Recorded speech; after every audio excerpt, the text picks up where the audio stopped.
Okey, baiklah, ini untuk soalan yang seterusnya, iaitu soalan nombor 10. Dia minta kita pelan lantai dengan melukis garisan bumbung. Okey, bila pelan lantai, lukis garisan bumbung, jadi garisan bumbung mestilah putus-putus. Ini ramai pelajar yang confuse kat situ. Jadi kita tengok jenis bumbung dahulu. Okey, kita tengok kat sini, ni bumbung teba layar.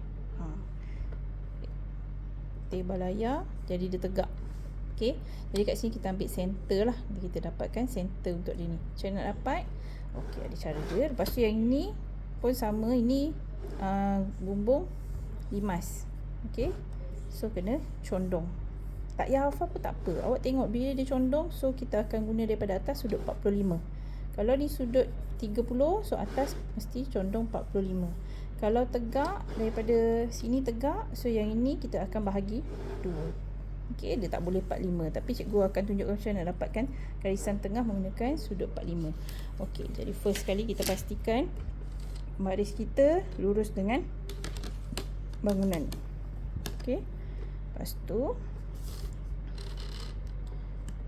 saya pastikan dia lurus, lock. Okey, yang ni sebab kita tahu dia bumbung limas. Okey, ambil dekat dashes, dekat garisan dash. Okey, ambil dashes. Okey, buat garisan binaan dahulu 45 darjah. Sama juga kat sini, dashes 45 darjah. Okey, so kita tahu dia 45 darjah. Okey, jadi dekat sini habis. So ini sepatutnya sama dengan bumbung yang bawah ni. Dengan bumbung bawah dia straight line. Okey, yang ni macam dapat center. Okey, kita ada banyak cara. Awak boleh bahagi 2 boleh, ataupun guna kaedah 45 ni pun boleh. Tapi awak kena garis lurus lepas tu. Okey, sebelum tu saya akan buat 45 dekat dia punya bucu ni. Okey, setiap bucu tu biasanya ada 45. Jadi kita buat 45 dulu, dan nanti kita tengok dia berjumpa dengan siapa. Okey, so yang ni akan straight line. Yang ni maksud cikgu straight line tu ni. Bila kita tahu ni tengah, so daripada sini dia akan tengah lah. Okey, so sini kita dashes straight line.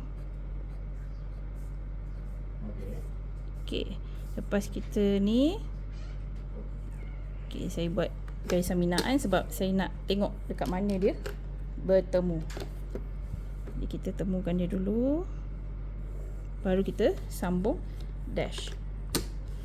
Okey, kan dash sampai jumpa yang hujung ni. Okey, dah hujung ni. Dashes tu biar seragam lah. Okey, nampak tak ada pertemuan dekat sini? Okey, so kita boleh minta tolong pada pandangan hadapan boleh, ataupun dekat sini dah confirm dia akan jumpa kawan dia dekat atas ni. Okey, so yang ni dekat yang ni dia akan pairing. Jadi kat sini kita akan pekatkan.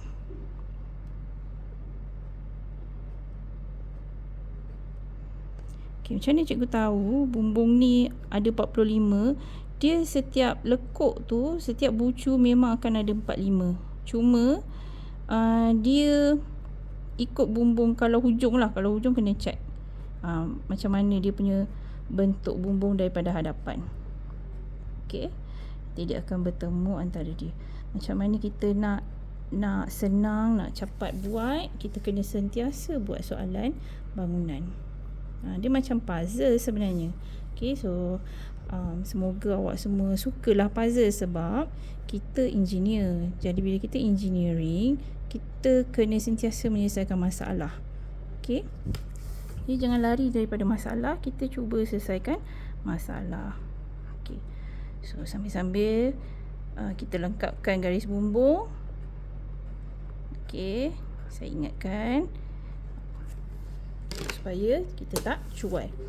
Okey, so dah siap garis bumbung bahagian atas sekali. Ingat ada bahagian depan ni, garis bumbung ni. Okey, kita tengok pada pandangan hadapan, bentuk dia adalah limas Belanda. Bila limas Belanda, so bahagian bawah ni condong, yang atas ni tegak. Okey, so kita tak payah pun buat bahagi 2 tu. Macam tadi kita boleh guna sudut 45 sebagai kita punya guideline kita. Okey, tapi kat sini Dekat sini dia punya main point dia. Dekat mana bermulanya garis lurus? Garis lurus kita akan ambil daripada hujung segitiga. So hujung segitiga kat sini. Okey, unjurkan supaya pemirsa tahu, yang kita tahu mana kita dapatkan nilai tersebut. Bukannya kita teka. Okey, ni ingat dashes sama juga. Jangan cuai, buat garisan lurus solid Garisan lurus ya, tapi bukan solid line. Garisan garisan putus-putus. Okey, setiap bucu pertemuan antara garis, tolong jangan terbuka ya, pastikan dia tertutup. Okey, so yang ini dia akan straight line sampai mana? Okey, kalau kita straight line sampai sini salah kita buat dulu garisan binaan. Sebab ni perasan tak? Ada bucu dia. So bucu ni pun kena ada 45. Dia akan hujung dia berhenti dekat situ sebenarnya. Dekat sini je. Okey, jadi kita punya ni kita buat dulu garis bumbung dash sampai hujung and then stop. Ni pun sama, garis bumbung sampai bawah. Okey, ni bawah bawah dan stop. Lepas tu kita buat garis tengah. Okey, kalau tengok kat sini dia terbuka, jadi sekejap lagi kita tutupkan garisan ni. Okey, dashes sampai hujung. Okey, nampak ni dia terbuka, kita tutupkan dia. Okey, so siap bumbung kita bahagian atas.